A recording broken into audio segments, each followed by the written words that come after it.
തുളസീധര നന്ദകുമാര ശ്രീചക്രധാരി വാസുദേവ തുളസിക്കതിരായി ജന്മം നിന്തിരുമുന്നിൽ തന്നെ അർപ്പിക്കാം ഞാൻ.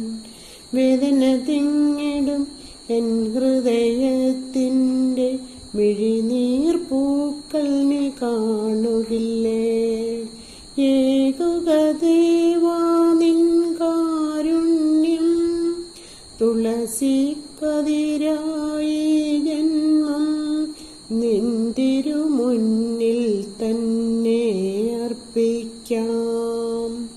പാർത്തന്റെ സാരഥി ആയ പോലെ എന്നെയും നേർവഴി നയിക്കണമേ. തുളസീധര നന്ദകുമാര ശ്രീചക്രധാരി വാസുദേവ.